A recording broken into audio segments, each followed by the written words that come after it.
Hey guys, welcome to Punky's World. I have just spent the last hour getting updates. Finally have a few small updates, nothing like solved, but small updates. So I wanted to, as I mentioned, do this genealogy video, sort of explain to you the types of genealogy, the ways that you can do it.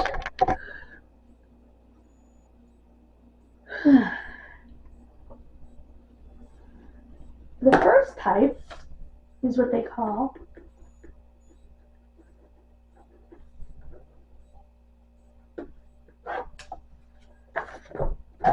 straight line. A straight line literally means parent to parent and so on and so forth and so forth. Just a straight line. Parent, parent, parent. And you're just doing your straight line from your however far back great grandparent. You can also do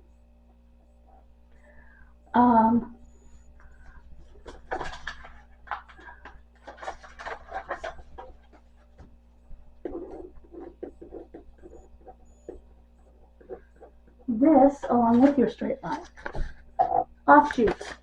That means instead of just doing the straight line, a parent, parent, parent, you take great, great, great grandparent and you do all their brothers and sisters. Okay? And their kids. All those lines. A lot of genealogists do this. We did this. Because otherwise you could be really stuck. So we do that, but we also do this.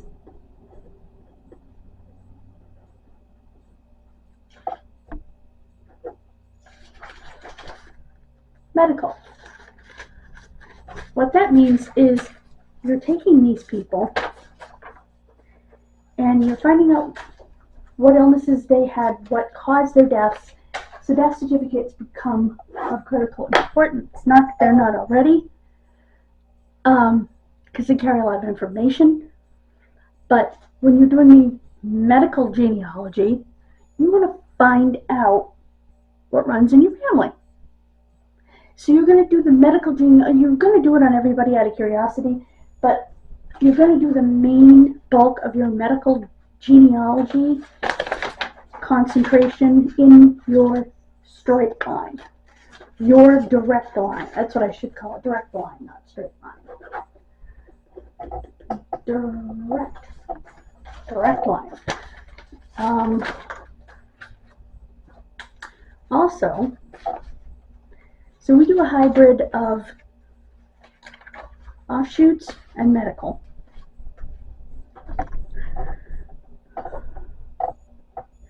There's also, well, there's obviously forensic genealogy. There is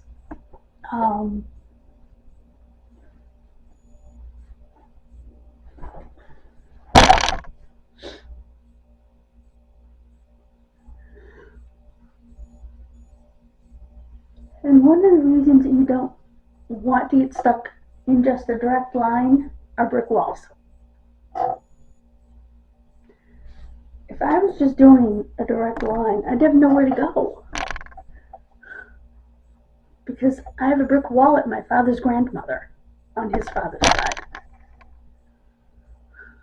So I would literally have nowhere to go.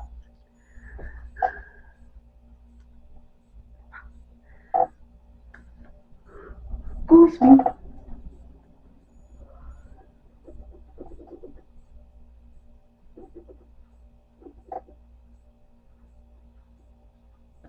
And some people are just interested, like when they do their DNA and stuff, they're not necessarily genealogists, they're just interested in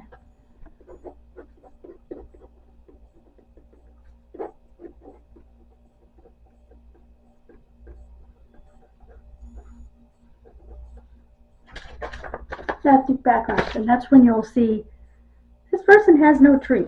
Oh, I love it when it's a really young person doing genealogy. And they're actually doing genealogy, but they're so young that, oops, sorry guys, everybody's still alive in the tree. And it's really fun. And I just laugh, because they're the main person, so they're alive. And their parents are alive, their grandparents are alive, and one great-grandparent is alive. I have actually seen that. And it's like, okay, how young is this person? This is not going to be helpful, because it's all private, because it's the way Ancestry does it.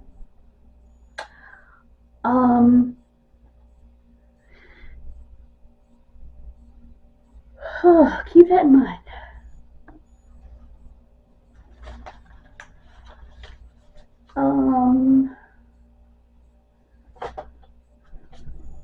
So my recommendation is to do all your offshoot lines. Most of the people I know that do it and that are serious genealogists do that. They do their offshoot lines. My temple hurts. So it's common. And in doing your offshoot lines, you're going to find that a lot of times those lines are going to, in other places, connect back into your direct line. What do I mean by that? Okay. One of my offshoot lines is Dalzell. I've talked about this before a little bit.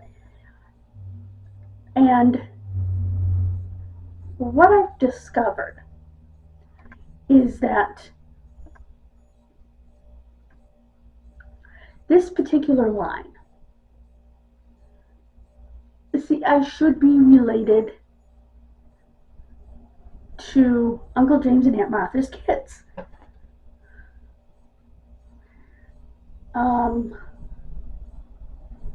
Mary Louise, sorry, Martha was Johnston, and Aunt Louise, she went by Louise. Her kids, their kids. However, I've got Dalzells further back than that. They're very clearly related to, through a number of people in my DNA matches, and I'm like, okay. And if you're not doing the line, you might overlook that, and that could be a big clue. It could be a big clue to my great-grandmother potentially, and I've also had other lines that have come up in multiple places, because it was very common back in the day.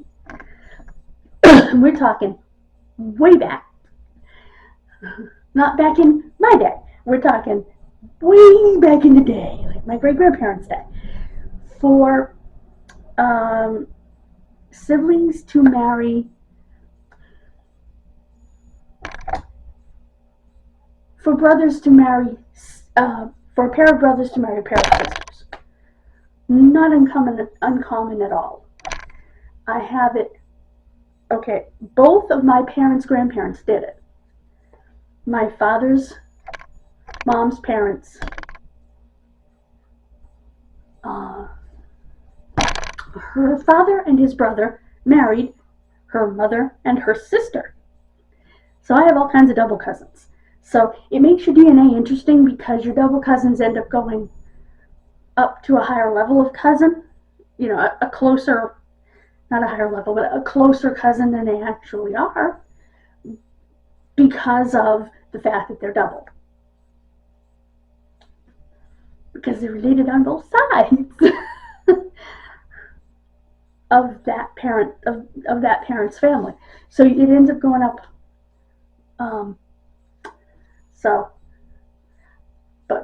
And my mother's grandfather and his brother married her grandmother and her sister. So it happened on both sides of my family.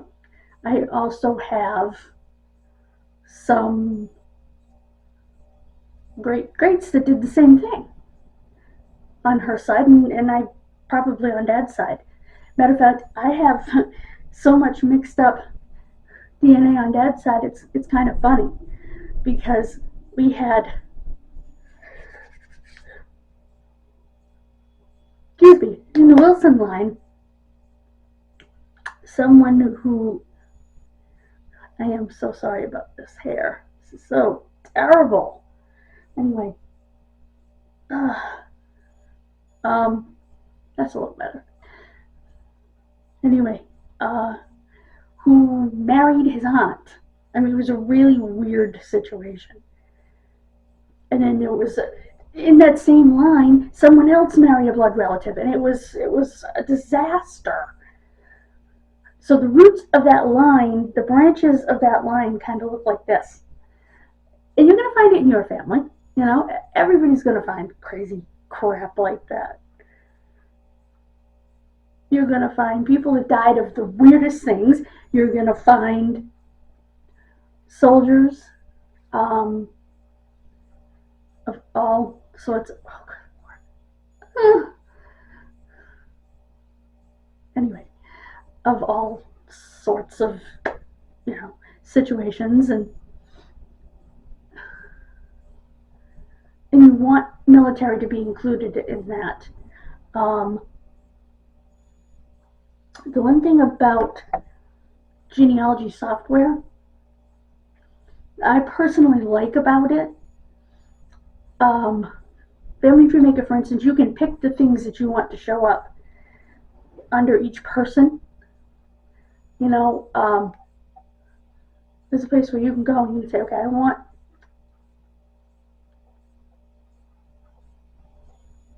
these are the things that I want to,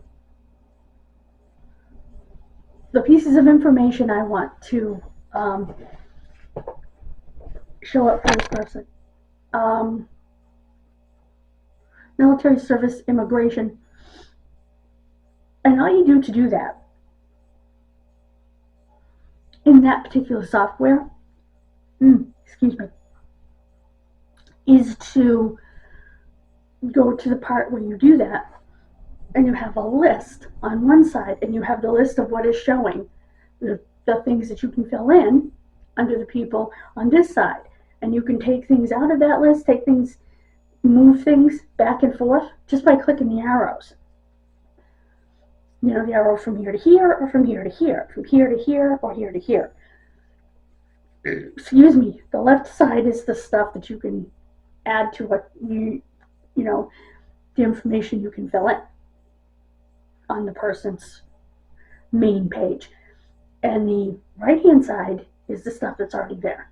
So you can go back and forth. There are arrows. On Roots Magic, I haven't played with it as much, but I know there's a way on there as well to add information that you want. Excuse me. Oh my goodness. And I think it's important to have a software that's flexible like that. And you do need software. Ancestry. You can add stuff like that.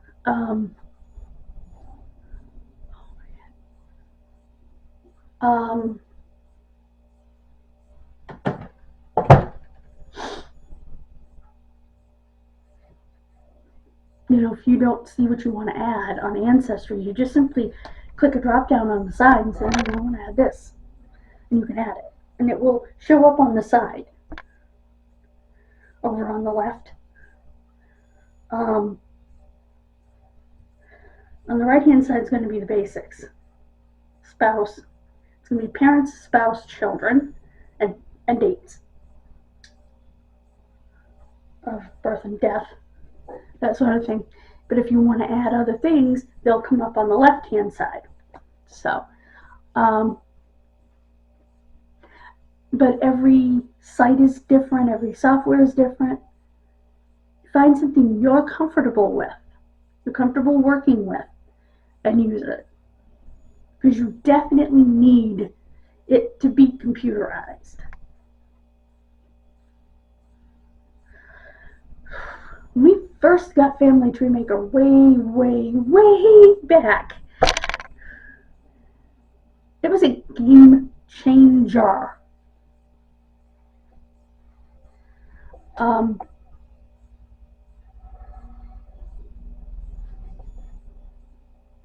For us. And I think finding a genealogy software that fits you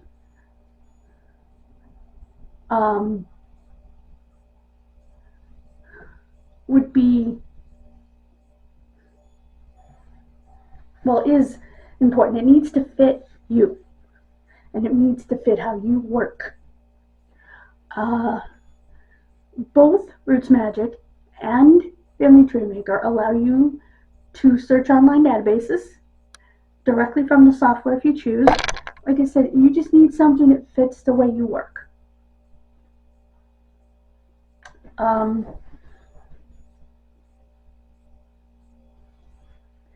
So that's what I wanted to talk to you about. And a medical genealogy is not that daunting.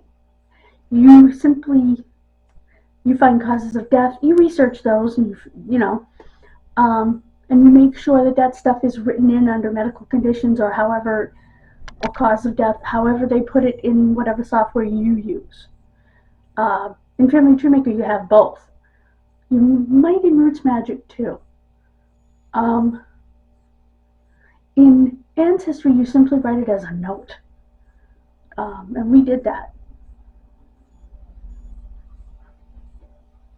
So yeah, I think my ear hurts. I think that I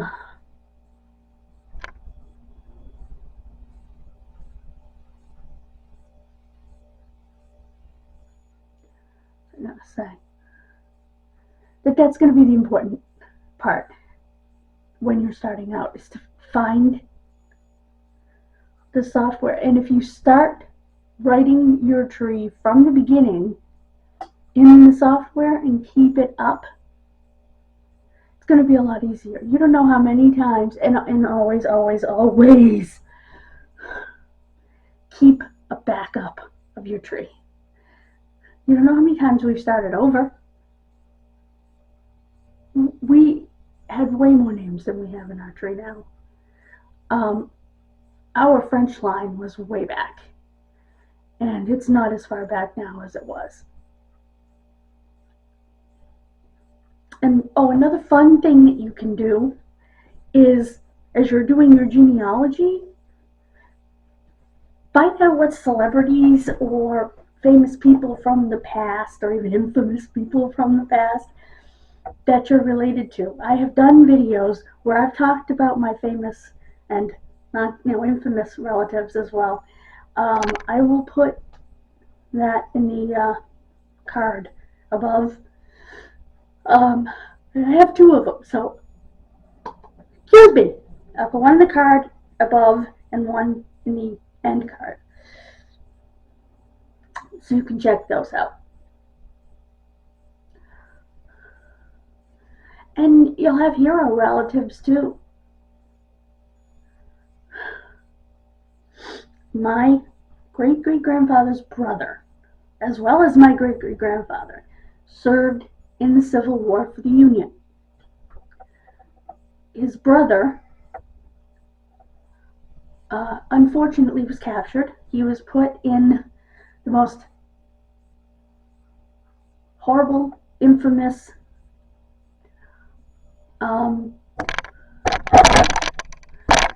Confederate prisoner of war camp, Andersonville. And from what I gather, David, that was his name. His name was David Hemingway. Because it went from Jedediah to David, Jedediah to David, and yeah, every generation. Anyway, his brother was David, and he would be the uncle of my great-grandfather. He was put in Andersonville, And if you look up Andersonville, in fact, they made a movie called Andersonville. It's like the worst of the worst prisoner of war camp on the Confederate side. And believe me, Union soldiers died there. Union soldiers, yeah, it was horrendous, the conditions there. And some of the soldiers were moved to another prison, and I can't remember the name of it now. I have it in my records. And someone else also researching him, and I printed out what he discovered, and I have it somewhere, that there's really no, which we noted also, record of him after Andersonville. And he thinks that there's only one of, based on his historical research, there's only one of two things that could have happened. He was forced to swear allegiance to the Confederacy.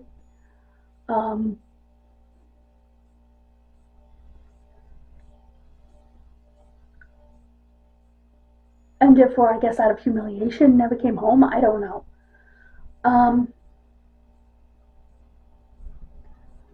Or a lot of the ones from Andersonville were moved to another prison where a lot of them died. Or he could have died right at Andersonville. And I can't remember the name of the prison he said. But he had done some real historical research. And that was the best he could come up with. And he got further than I did. I found his name on the roster at Andersonville, and that's as far as I was able to get. And he got a little bit further, like I said, in that. So.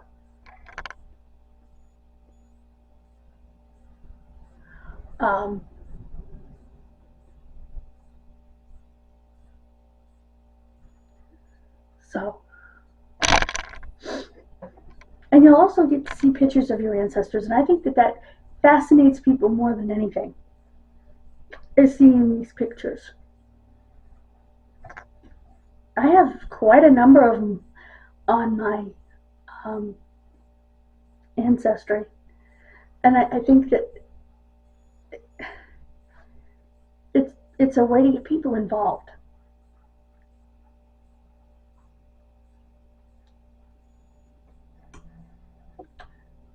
Because all of a sudden you're looking at great-great-grandma or your great-great-aunt and saying, I look like her.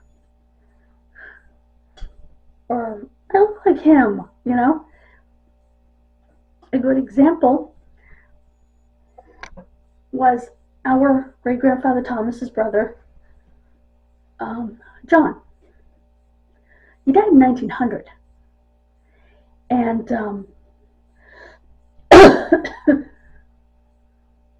we always thought he had lung cancer. He had asthma. You know, lung cancer or tuberculosis, not sure which. He had asthma. Anyway, he seems to run in the family. And I have this picture of him and his wife. And I showed it to my cousin. I said, this is you with a freaking mustache, Dennis. Look at this picture. And I said, this is our great-great-uncle, John. This is you with a mustache. And he looked at it and said, holy cow. So it's fun when you look at a picture, you go, what the? Because you can see your relatives, you know? You can see the family resemblance. And it's funny how I would show my father, like, they're gone now, but living at the time, and he got to talk to them in life. Some cousins of his related to that same John. It was that would be his great-grandchildren. And I think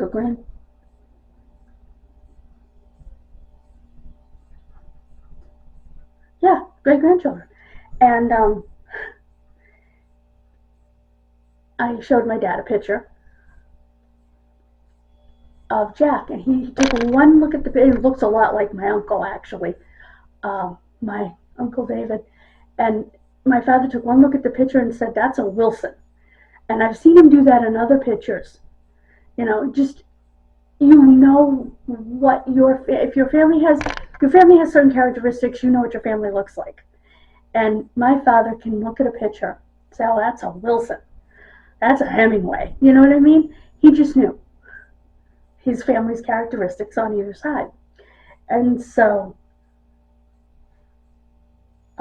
I showed him that picture of Jack, and he immediately said, "He's a Wilson," without hesitation. And we got to meet Jack's daughter in person, and and there's no doubt she's a Wilson, and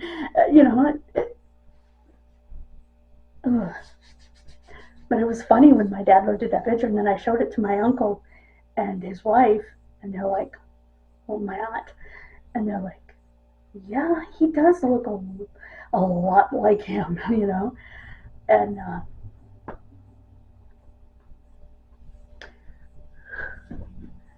in fact, my mother had me show it to them because she's the one that first noted, "Holy cow, he looks like David." And my uncle goes, "Wow, you're right." So it's neat to be able to do that. And that's one of the things you can do. It's funny because I look more like my father's side of the family than my mother's. I do have some resemblance to some of my cousins on my mother's father's side of the family, for sure. There's definitely a family resemblance. There's pictures on my Facebook of my cousin Jessie. Oh, there's definitely a resemblance there.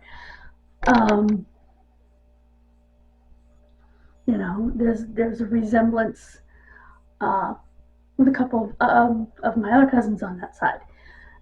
There's also, well, I don't look anything like my Aunt Barbara's kids because my Aunt Barbara's kids all look like Uncle Glenn. White blonde hair and blue eyes, except for the youngest one who has my aunt's dark hair. And he has dark eyes, but the other two will have white blonde hair and blue eyes. So, yeah. That didn't look like the rest of the family because I look like their dad. So,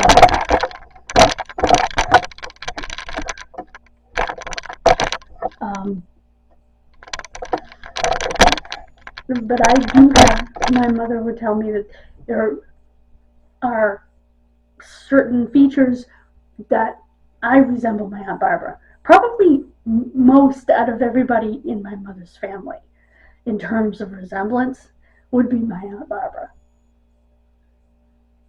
I can show you, actually. Oops. Okay. Maybe not. But anyway, you get the idea. This is getting long, and it will take a while to edit, so I'm going to get going on that. Thank you for joining me. Have a wonderful rest of your day. I'm going to film my updates. I'm going to refilm. Oh, let's move this over here. Far Tops John Doe. And get that ready for Monday.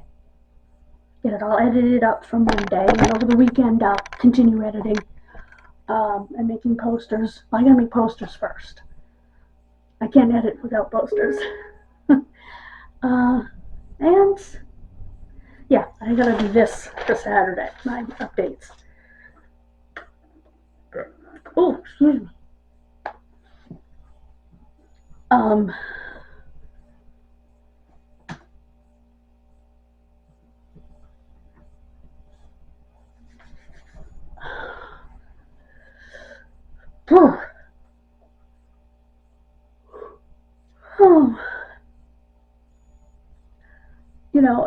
I just want to quickly say I am beyond happy today because I finally dreamed. I have finally dreamed a couple of times about my mother when she was healthy. and at a time in her life when she was happy. It's taken a while. It's taken a while for me to dream of her not mad at me for some reason. And I'm so grateful. I'm grateful to God for that. I feel wonderful about that. I just remember, the dream was just us going out and having fun. And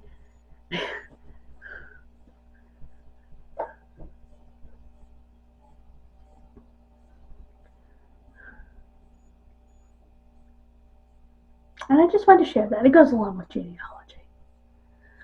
Thank you for joining me. Have a wonderful, wonderful rest of your day. I'm just so trying to get this hair. Anyway, please subscribe if you are new, and hit the bell for notifications. Please hit like if you enjoy the video. Thank you so much. And please comment. Let me know what kind of genealogy you're doing. Let me know what your goals are. Because everybody has some sort of goal when they start. My mother wanted to know about her dad. I wanted to know about my dad's family. Because he was 30 years old when I was born. His father was almost 44 when he was born. So it was hard. You might have been adopted, or might have a sibling that was adopted that you want to locate,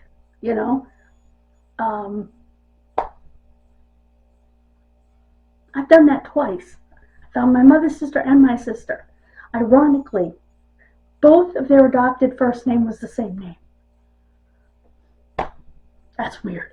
Anyway, it's a weird coincidence. But thank you for joining me. Like I said, have a wonderful rest of your day. Bye-bye, guys. God bless you.